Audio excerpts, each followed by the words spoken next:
तो भाई आज कराने वाला हूँ मैं अपनी गाड़ी की सर्विसिंग, जो कि होने वाला है मेजर सर्विसिंग। और मैं तो दिमाग में सोच रहा हूँ कि वो बहुत जम के खर्चा आने वाला है, मोस्टली 20,000 से ऊपर का। तो बने रहिए वीडियो में, क्योंकि मैं आज लेके जा रहा हूँ भाई बॉश के सर्विस सेंटर में, जो कि इधर बहुत ज़्यादा फेमस है और रिलायबल है। तो चलिए चलते हैं।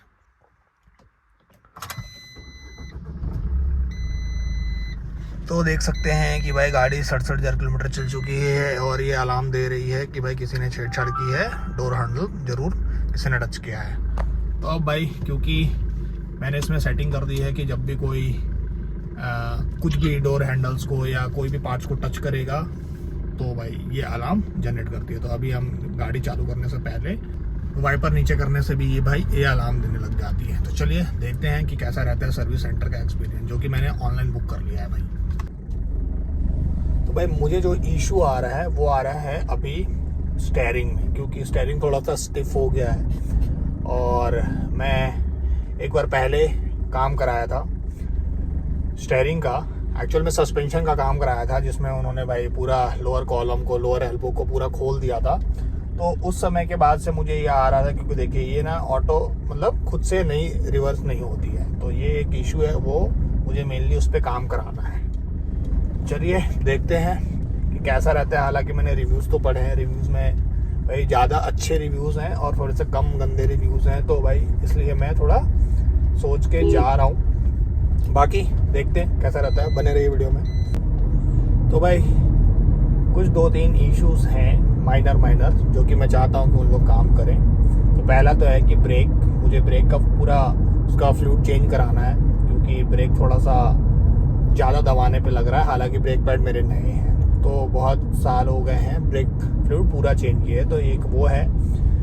दूसरा है भाई कि मुझे ना इसमें कार्बन क्लीनिंग करानी है, क्योंकि अभी तक एक भी बार मेरी गाड़ी में कार्बन क्लीनिंग नहीं हुई है। तो उससे भी थोड़ा सा पिकअप पे थोड़ा सा ऐसा मुझे लग रहा है स्लाइटली थोड़ा सा उसमें इशू आ रहा है।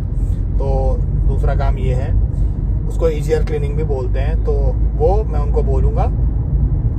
प्लस मैं भाई उनको बोलूँगा कि भाई इंजन फ्लश आउट करें, क्योंकि भाई 70,000 के आसपास चलने वाली है। तो वो भी एक है। इससे पहले मैंने इसमें पूरा सस्पेंशन चेंज करा लिया है। हालांकि मैं पहले से खुद नहीं बोलूँगा, मैं उन्हें बोलूँगा कि भाई आप टेस्ट करके देख लो, आप गाड़ी चला के देख लो, और अगर वो नहीं पकड़ पाएंगे तो मैं उनके अपना स्पेशल रिक्वायरमेंट बताऊँगा। ऐसे तो मैं कुछ नहीं बताने वाला, नहीं तो भाई उन लोग कुछ भी चेक नहीं करेंगे और उन लोग बस जो हम बोले हैं वही करके छोड़ देंगे। तो चलिए देखते हैं, बने रहिए।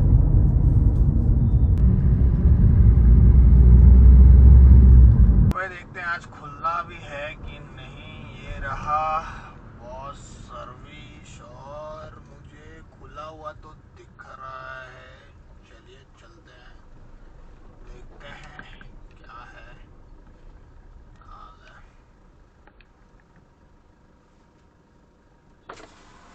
अपॉइंटमेंट है भैया, सर्विसिंग है सर।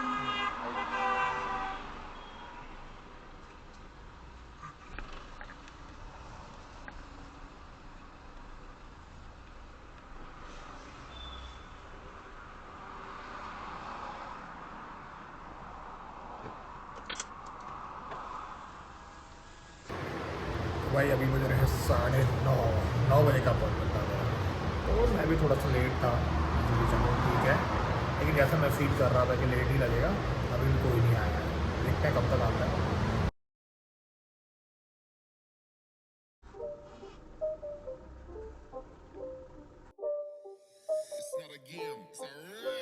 कैसे पे ले जा रहे हो? हाँ चलो।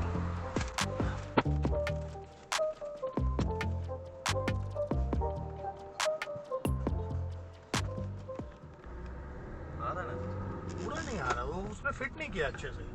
आप एक बार और राइट मोड़ोगे ना तो आप फील करोगे। राइट में आप पूरा मोड़ोगे ना तो आप देखना आधा ही मुड़ती है, पूरी नहीं मुड़ती है।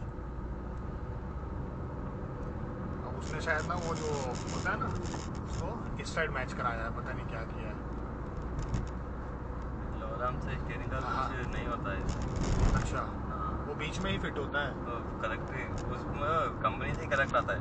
ओके। और खाली कॉल क्या ऐसे ही फिट करना होता है। यार वो जो बंदा जो फिट किया ना हाँ। उसके बाद से ही मुझे इशू आया है, तो मुझे बस उसी पे डाउट है और कुछ नहीं, क्योंकि उससे पहले मतलब 1 साल पहले ही वो नया चेंज हुआ था और उससे पहले बिल्कुल इशू नहीं आया। फिर क्या हुआ कि जब मैंने वो चेंज कराया ना हाँ। उसके बाद आप देखोगे, आप खोलोगे ना तो जो अलाइन करने के लिए जो नट्स होते हैं ना हाँ। वो भी एक साइड ज़्यादा हो गया, एक साइड कम है इस वाले में। तो आप देख लेना, आपको समझ में आ जाएगा। मतलब मेरे को वही डाउट लग रहा है, इसलिए मैं अपना डाउट बता रहा हूँ बस। ये देखो इतने पे आके जाम हो गई।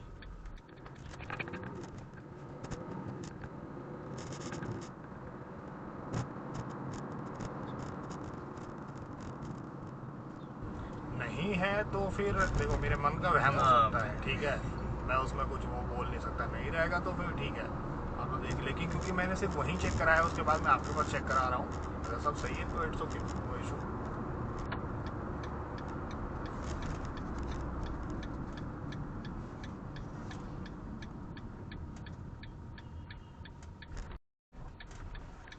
इसको कट करने को बोल रहे हैं ना? हाँ ये वाला, ये हाँ देखो ये इसमें स्टीयरिंग का नहीं, ये कॉलम का आता है। ओके। कॉलम इधर ही ऑटोमेटिक लॉक करेगा, अगर और एक राउंड गया तो एयरबैग डैमेज होता, अच्छा स्टीयरिंग का क्लिप डैमेज हो जाता।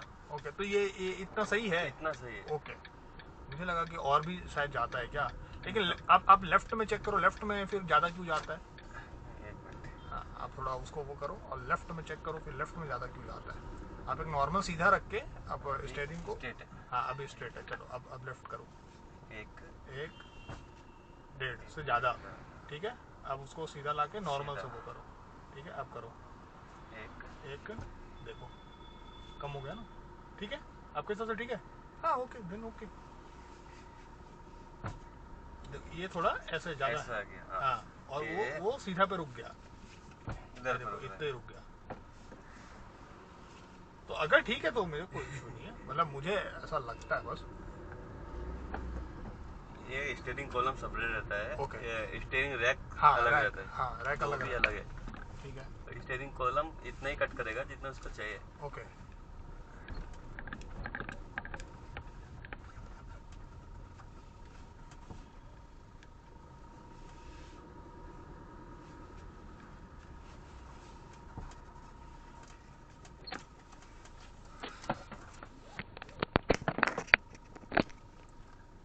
गाड़ी का टेस्ट ड्राइव तो हो गया है, मैंने उनको बता दिया सारी चीज़ें और बोल रहे हैं इसके अलावा तो और कोई इशू नहीं है, क्योंकि वो चला के भी देख लिया।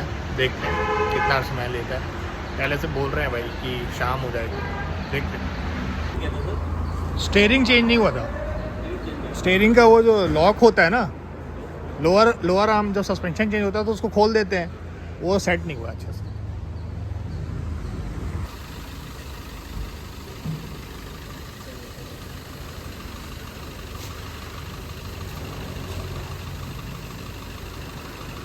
तो भाई मेरे पीछे सारे लाइट्स की चेकिंग कर रहे हैं, आगे पीछे सबकी कोई लाइट बंद तो नहीं है, और वाइज़र की, पानी वाले की, ये सबसे पहले ही चेक करते हैं। तो भाई देख सकते हैं काम हो गया है शुरू, और सबसे पहले अंदर का फ़िल्टर निकाल कर रख दिया गया है और उसके बाद एयर फ़िल्टर खुलने की बारी है। एयर फ़िल्टर खुलता है तो मैं देख के आपको बताता हूँ कि भाई कैसे। आप देख सकते हैं कि भाई बहुत ही ज़्यादा गंदा हो गया है, बहुत ही ज़्यादा गंदा हो गया है। और तब तक भाई लोगों ने इधर ब्रेक पैड भी खोल के साफ़ करना शुरू कर दिया है। देख सकते हैं क्लोज लुक में भाई बहुत ज़्यादा गंदा हो गया है। और उसके बाद चेकिंग के दौरान हमें पता चला कि भाई एक हीटर रॉड ख़राब हो गया। देख सकते हैं कि ये सेकंड वाली हीटर रॉड नहीं जल रही है, उससे पहले वाली जली, और ये तीसरी वाली भी जल रही है, और एक और चौथी वाली भी जल रही है, देख सकते हैं। पर जैसे हम अंदर घुसे हमें देखा कि एक्सल बूट भी लीक हो गया और इंजन ऑयल भी थोड़ा सा लीक कर रहा है, पर घबराने की कोई दिक्कत नहीं थी। बोले फिर इन लोगों ने टेस्टिंग कर दी भाई बैटरी की। अब देख सकते हैं कि बहुत अच्छे से लोग चेक कर रहे थे, पहले इंजन चालू करके फिर AC चालू करके चेक किया, और फिर इसका वाटर चेक करने लगे कि भाई सही है कि नहीं है।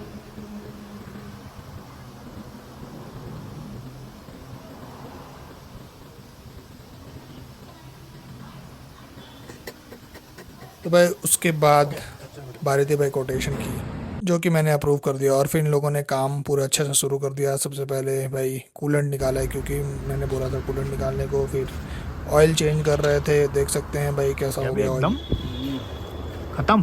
डीजल गाड़ी में ज़्यादा जलता है। पहले। और भाई ये देख सकते हैं ये है गियर ऑयल जो कि भाई डलेगा, क्योंकि भाई मैंने बोला था गियर ऑयल चेंज करने के लिए। और देख सकते हैं पहले इसे डब्बे में डाल के निकाल रहे हैं और फिर पिचकारी टाइप से भाई होता है ये, और उसमें फिल करते हैं, क्योंकि भाई डालने का जो जगह है ना वो बहुत ही अजीब है भाई। तो भाई कीप भी नहीं लग सकती है, इसलिए कुछ ऐसा अरेंजमेंट बनाया है।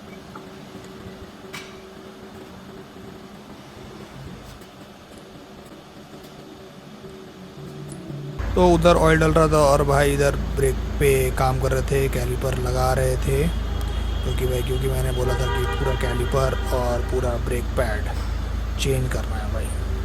तो भाई उसी काम में लगे हुए थे। ग्रीस इसी के साथ आता है, तो भाई ग्रीस लगा के कैलिपर सेट करने की कोशिश कर रहे थे। तब तक दूसरे भाई ने भाई ऑयल फिल्टर चेंज कर दिया, ऑयल फिल्टर निकाला और देख सकते हैं एकदम काला हो गया भाई ऑयल फिल्टर। तब तक दूसरे वाले भाई साहब ने खोला भाई ब्रेक पैड, देख सकते हैं एकदम नया भाई ब्रेक पैड था, एकदम ओरिजिनल, जो कि मैंने ख़रीद के रखा था। देख सकते हैं चारों चमचमाते हुए, और इसकी कीमत भाई 2900 रुपये के आसपास है। इसके चारों की, जो कि भाई मारुति के मैंने ओरिजिनल सर्विस सेंटर जो कि पार्ट्स बेचते हैं उनसे मैंने ख़रीदा था। और भाई ने भाई एक साइड पूरा अच्छे से लगा दिया और उसको चेक करने लगे, और अब दूसरे साइड की तरफ निकल गया भाई लगाने के लिए। उसके बाद इस वाले में उन्होंने टायर फिट कर दिया, और टायर को अच्छे से चेक करने के बाद उसे भाई नट से टाइट भी कर दिया। तब तक गाड़ी थोड़ी सी ऊपर हो चुकी थी और दूसरा कैलिपर चेक करने की बारी थी, तो उन्होंने कैलिपर खोल के कैलिपर साफ़ करके अच्छे से फिट कर दिया भाई, जो कि भाई मुझे बहुत अच्छा लग रहा था। अब हमें भाई पता चला कि कंप्रेसर से आवाज़ आ रही है, क्योंकि जब भी एसी चालू होता है तो घर की आवाज़ आती है। तो इन लोगों ने भाई कंप्रेसर को चेक करने की कोशिश की, पर बेल्ट भाई खुली नहीं। बहुत मशक्क़त करने के भाई बाद भी ये बेल्ट नहीं निकल रही थी बाहर। तो इन लोगों ने भाई कोशिश किया, ज़रूरत हो तो कर ले किया, पर फिर भी नहीं हुआ भाई। तो ये काम तो मेरा नहीं हुआ।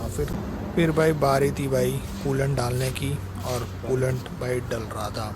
वो काम इसलिए नहीं हुआ क्योंकि बोल रहे थे भाई कि बहुत देर तक रुकना पड़ेगा, जो कि मेरे पास भाई समय नहीं था।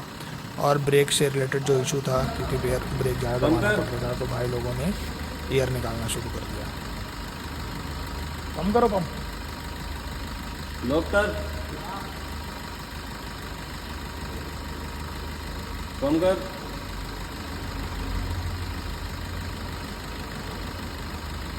लोग आप देख सकते हैं कि भाई यही ऑयल है ब्रेक ऑयल, जिसे भाई डाला गया है, और इसे फिर से फिल करने की बारी आएगी, क्योंकि भाई पूरा ऑयल अंदर जा चुका है। तो देख सकते हैं जो भी ऑयल बचा था और जो खाली हो गया था उतना फिर से ऑयल भर दिया। सारी चीज़ें वॉश की जाती, क्योंकि मैं भाई वॉश सेंटर में था। और इस तरह से भाई दूसरे वाले ब्रेक का भी हुआ, फिर पीछे वाले ब्रेक का भी करना था। तो कुल मिला के ऐसा था कि भाई चारों ब्रेक के जगह से खोलने थे और चारों साइड से ऑयल निकालने थे, क्योंकि जिस भी में भी ऑयल रहेगा एयर के साथ वहाँ से निकल जाना था। फिर इन लोगों ने गाड़ी चालू किया, क्योंकि चालू हो गया। मैं पिछली बार वहाँ देख रहा था इतना देर से गाड़ी चालू थी, पर फिर भी गाड़ी का फ़ैन नहीं चालू हो रहा था, क्योंकि भाई कूलेंट बहुत ज़्यादा था और उसे और अंदर देख सकते हैं कि फ़ैन नहीं चालू हो रही है। एक बार अगर चालू हो जाती तो कूलेंट इंटर कर जाते हैं कूलर के अंदर, और फिर गाड़ी भाई हमारी हो गई सेट। और इन लोगों ने फिर भाई पेट्रोल से ऊपर छिड़काव किया, ताकि भाई जंग ना लगे, रस्ट ना लगे। मुझे तो डर भी लग रहा था कि कहीं वाला आग ना पकड़ ले, क्योंकि इंजन गर्म है। फिर हमारी गाड़ी भाई उतर गई नीचे टेस्ट ड्राइव करने के लिए, और भाई मैं तो ले जाने को तैयार था कि भाई टेस्ट ड्राइव पे जाके देखूं कि कोई इशू है तो नहीं, क्योंकि भाई टेस्ट ड्राइव करना बहुत ज़रूरी है। उसके बाद इन लोगों ने भाई लगा दिया अपना सिस्टम चेक करने के लिए कि भाई कहीं कोई फॉल्ट तो नहीं है। थोड़े से फॉल्ट मिले, पर उन्होंने बोला कि भाई बैटरी कनेक्शन निकालें इसलिए आता है। तो देख सकते हैं कि थोड़ा सा फॉल्ट आया, पर कोई बात नहीं, उन्होंने मिटा दिया। चलो भाई, तो हो गया है। और कितना बिल लगा है भाई मैं आपको बताता हूँ घर चल के। हाँ,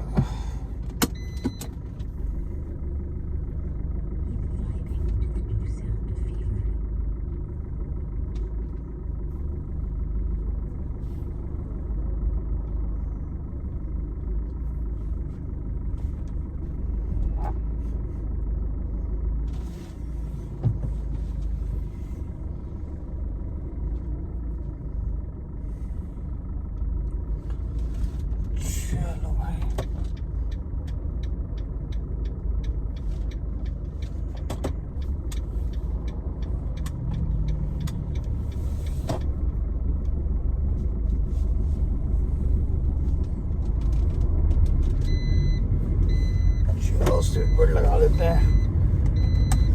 तो भाई स्टीयरिंग के लिए उसने बोला कि रैक में इशू है, रैक चेंज करना पड़ेगा, ऐसा उसने बोला।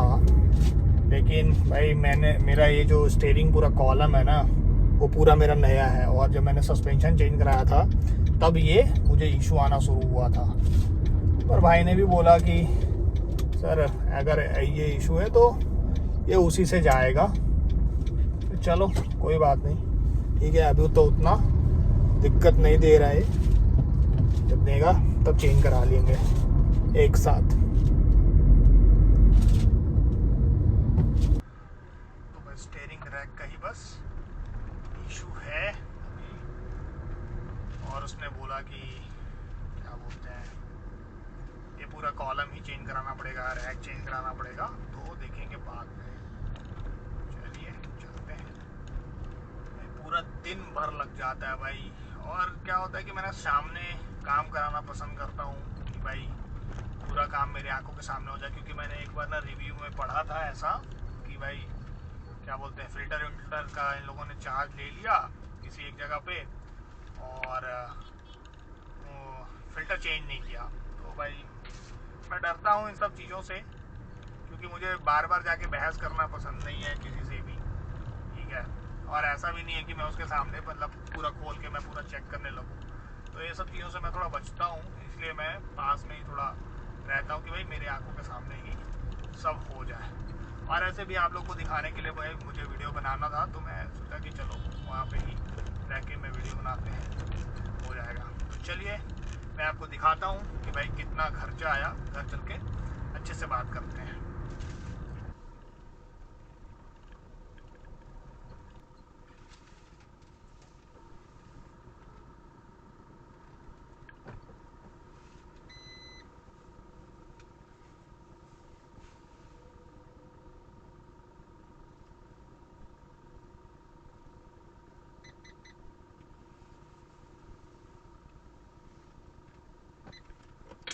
तो भाई चलिए बात कर लेते हैं अब कि क्या क्या खर्चा हुआ। और भाई मैं वहाँ पे बिल देख के सही बताऊँ तो मैं शॉक था, ठीक है, क्योंकि मैंने जो जो बातें बोली थी, एक तो उन्होंने वो सब मना कर दिया कि भाई जैसे मैंने बोला था कि भाई मुझे क्लीनिंग करानी है, एआरपी क्लीनिंग करानी है, कार्बन फ्लश कराना है, तो उन लोगों ने बोला कि भाई मेजर सर्विस में वो होगा, 1 लाख वाले सर्विस में आप आइएगा और वहाँ पे होगा। बाकी चीज़ें तो मुझे सही लगी, लेकिन जो कॉस्ट वो मुझे थोड़ा सा टेम्परिंग लगा। तो चलिए मैं आपको पढ़ता हूँ कॉस्ट, क्योंकि इसमें लिखा हुआ है सब। तो एयर फिल्टर पार्ट वाइज का रेट में नहीं जाते, वो भी पार्ट भी थोड़े से महंगे हैं इनके, ठीक है, क्योंकि अगर आप ऑयल का देख लेंगे तो ऑयल का जो इन लोगों ने रेट लगाया है वो है भाई 5W40 मैंने बोला था, और 620 रुपीज़ पर लीटर लगाया है। जब मैंने पिछले बार कैस्ट्रॉल का लिया था सेम, तो मुझे 1800 रुपये में पड़ा था, और यहाँ पे जो मुझे पड़ा है वो 2560 रुपये का पड़ा है। और ब्रेक व्रेक तो अच्छा हुआ कि भाई मैं ब्रेक खुद से लेके चला गया था, क्योंकि मैंने पहले भी जेन्युइन पार्ट्स खरीद कर रखा था, जो कि उस बार फिट नहीं हुआ था, नहीं लगवाया था मैंने, तो मैं वो खुद लेके चला गया था। ओरिजिनल किट होती है उसकी, और उसके साथ कैलिपर पिन होते हैं, वो भी ओरिजिनल था। तो मजे की बात यह है कि देखिए, मैं इसमें फिट करने का चार्ज अलग से जो इन लोगों ने लगाया है, ब्रेक पैड रिप्लेसमेंट उसका चार्ज इन लोगों ने लगाया है भाई 767 रुपये। सोचो, सिर्फ ब्रेक पैड लगाने का, और कैलिपर लगाने का अलग से लिया है इन लोगों ने, लिया है 295 रुपीज़। मतलब कि अगर ब्रेक पैड का पूरा लगाएंगे तो 1000 रुपये के आसपास इन लोगों ने सिर्फ फिट करने का चार्ज लगाया है। और गियर ऑयल रिप्लेसमेंट का चार्ज इन लोगों ने लिया है 531 रुपये। 650 रुपये से ज़्यादा का गियर ऑयल नहीं था भाई पर लीटर, ठीक है, पर बॉटल, और उसका आधा समझ लो कि इन लोगों ने रिप्लेसमेंट चार्ज लगाया है। और एक है 4 व्हील ब्रेक क्लीनिंग, ठीक है। तो आप ये समझिए कि भाई एक तो मेरा रिप्लेस किया है, और फिर क्लीनिंग से चार्ज इन लोगों ने अलग से जोड़ा है। तो मैंने इस पर थोड़ी सी वहाँ पे बात की, तो थोड़ा सा उन लोगों ने उस चीज़ पर डिस्काउंट दिया। और पेड सर्विसिंग 2124 रुपये। तो आप समझिए कि पेड सर्विसिंग में फिर क्या ही कर रहे हो, जो कोई पूरा पैकेज में भाई ब्रेक का चार्ज आपने अलग से ले लिया, क्लीनिंग का चार्ज आपने अलग से ले लिया, कैलिपर का चार्ज आपने अलग से ले लिया, गियर ऑयल रिप्लेसमेंट का चार्ज आपने अलग से लिया, तो फिर आप पेड सर्विसिंग में क्या दे रहे हो? बस खोल के नट टाइट करके वो डालना, ऑयल डालना, फिल्टर निकाल के फिल्टर लगा देना, बस ये ये चीज़ बहुत डिसअपॉइंटिंग लगी बस मुझे। मैंने वहाँ पे क्लेरिफाई भी किया और थोड़ा सा उन लोगों ने मुझे डिस्काउंट भी दिया, तो ओवरऑल जो बिल बन गया था वो था 11,872 रुपये का। बट ये सब डिस्काउंट्स के बाद मैंने भाई 10,000 रुपये का ही भरा इतना, तो टोटल मुझे 10,000 का खर्चा आया इस पे। ठीक है, वो भी ना मेरी इसमें ERP क्लीनिंग हुई, ठीक है, ना मेरा कार्बन फ्लश हुआ, इंजन फ्लश, ठीक है, ये सब कुछ भी नहीं हुआ। और एक क्या बोलते हैं जो निकला इंजन ऑयल जो थोड़ा सा लीक हो रहा है, वो उन लोगों ने बोला कि अभी चलेगा, 1,000 किलोमीटर पे होगा। लेकिन मैं जब नेक्स्ट सर्विसिंग कराऊंगा तो मैं थोड़ा उसमें के बारे में पता कर लूँगा कि वो चल भी सकता है कि नहीं, हालांकि एकदम नॉर्मल है। तो मैं उसको अगले बार ज़रूर करा लूँगा, क्योंकि भाई इंजन हम बाहर बाहर ट्रिप पे जाते रहते हैं और इंजन अगर कहीं पे कुछ हुआ तो भाई जितना का पैसा बचेगा नहीं, उससे 4 गुना खर्चा हो जाएगा। तो ओवरऑल मैं आपको यही बताना चाहूँगा कि अगर आपके भाई मेजर कोई सर्विस नहीं है जिसमें आपका इंजन खुलने वाला है, पिस्टन खुलने वाला है, तो आप बड़े सर्विस सेंटर में ना जाएं, क्योंकि इंजन ऑयल आपका कोई भी चेंज कर देगा, ब्रेक पैड आपका कोई भी चेंज कर देगा, फिल्टर क्लीनिंग आपकी कोई भी कर देगा, अंदर का फिल्टर कोई भी लगा देगा। ठीक है, मेन जो होता है वर्क वो होता है इंजन खुलना और इंजन फिट होने का, वो आप बड़े जगह से कराइए। तो आप भी अपना एक्सपीरियंस शेयर कीजिए और आपको अच्छा लगा तो मेरे चैनल को जरूर सब्सक्राइब कर दीजिए।